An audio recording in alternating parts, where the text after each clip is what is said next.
Hello, Daniela here. I have been living in Jakarta for almost 2 months now, and I've been interning at CHIPS, which is the Center for Indonesian Policy Studies here, and it's been lovely. Everyone, I from all of the blogs that I read, everyone talked about how lovely the Chipsies are, and they truly, truly, truly are so lovely. I love there's so many things I could go on and on and on and on and on and on about the things that I love about being here and all the things that Jakarta has. Just I love like so many things. But I thought I should save those thoughts for my blogs.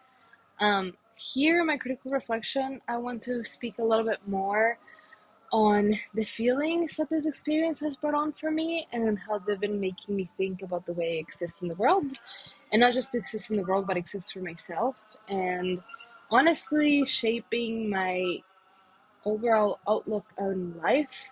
Um, so first of all, I think my biggest struggle whilst being here is attaching myself to my life here. I have worked really hard these past 2 months to make a life for myself that I enjoy, that I love, that I feel comfortable in, and that I enjoy here in Jakarta. And, I've made my costs feel homey. I've tried to make friends with most of my coworkers. I've made friends outside of work. I've found places that I love eating. I found my favorite grocery store. All of these things that I can feel myself getting really attached to. And when I looked at the date the other week, I realized that this is going by so incredibly fast and that I am building an entire life for myself here, like an entire life for myself here. And I am supposed to leave it in 4 months. The life that I have worked so hard this far and I will keep working so hard to build, I have to leave. All of the things that I love about this place, I have to leave. And there's so many things that I miss about Canada. I miss my friends, I miss some food, I miss walking. There's not a lot of sidewalks here. There's a lot of things I miss about Canada, but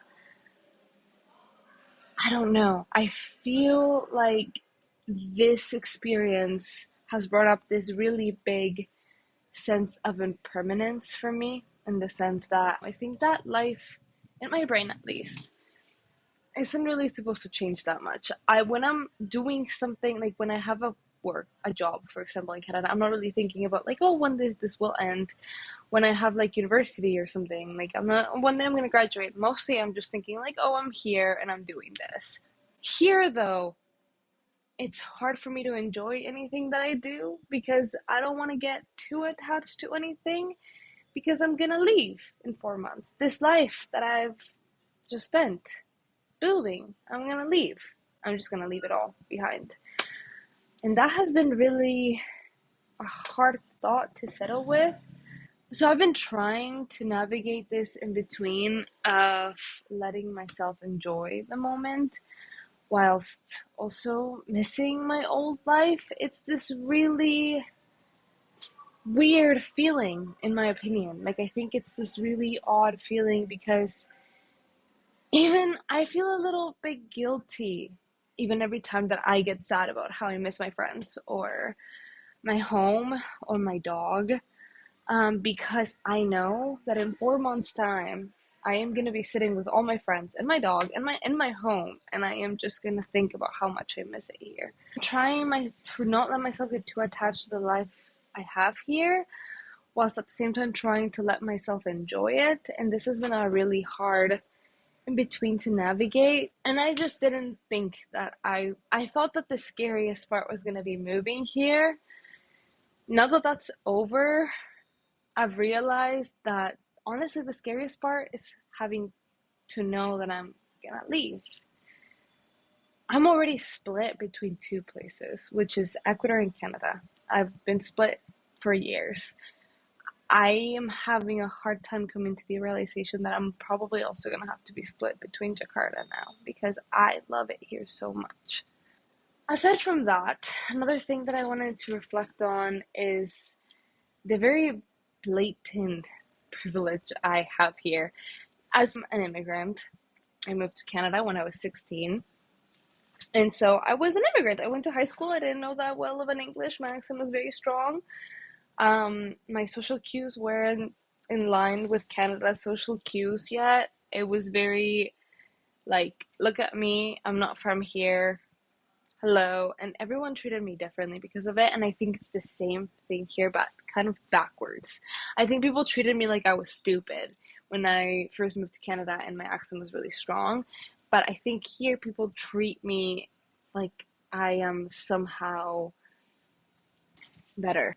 I think people here treat me like they give me, instead of giving me the benefit of the doubt, they just give me privilege. And it's just not something I've really ever felt before. I can feel that here I'm perceived as a white person. Here I'm truly perceived as a white person. I'm perceived as someone that's from America. I'm not perceived as a person who is in white because my like I speak in English and also my skin is pale, I guess. My tattoos, people just immediately assume here that I am white. And also when I tell people like where are you from, I always say like, oh, I'm from Ecuador, but I've lived in Canada for the last 8 years. They usually only pick up on the fact that I've lived in Canada for the last 8 years. And this is so weird because I'm not white. And I've also never had this white privilege before. It is all new to me, and the standing that people place me in, that without knowing me, but simply knowing that I'm from Canada is very real and very high. I feel it in a lot of ways. I feel it in the way that people my age interact with me and the way that they speak to me, the way they treat me. I feel it in even professional settings, and I'm gonna speak about this experience because I feel like it is like a very good example of how it's been working here and how I have been having a hard time kind of navigating this respectfully. So I got invited to a conference in the beginning of this month, and I basically only got invited to speak in this conference because I'm from Canada. Everyone else at the panel seemed actually very highly qualified, and not to say that I'm stupid or that I'm not deserving of it. There was no other requirements check other than like, you're from Canada, so you can speak. And that was very interesting. I felt a little bit out of place. Like, of course, I'm still grateful for the experience, but it is so weird to think that I got this opportunity just because I don't come from Indonesia. Very interesting, to say the least. It's very interesting. Um, but yeah, those are my two main struggles right now. First of all, the sense of impermanence just really hitting me. And then second of all, this white privilege that I found myself navigating. I don't really know what to make of it. I really don't. I don't have all the answers right now, and I don't have the answers for how I'm supposed to be spending my time here either. Because, well, I don't know. I don't want to get too attached. I'm scared of getting too attached. I miss Ecuador every day of my life. I don't want to have to also miss this place.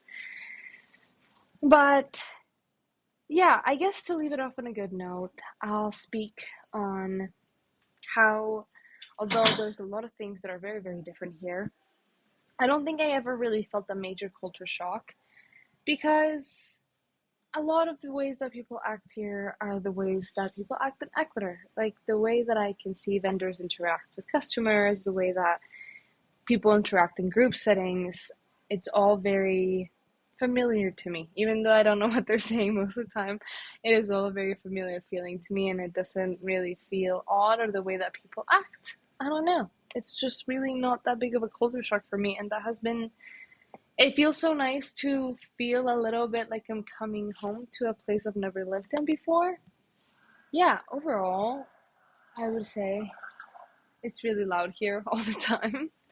But I'm so grateful that I did this for myself, and I am really happy I'm here. I'm really happy that things worked out the way that they did, and I'm really happy that I'm getting to learn all the things that I'm learning, even though I might not know them all right now. It's only been 2 months.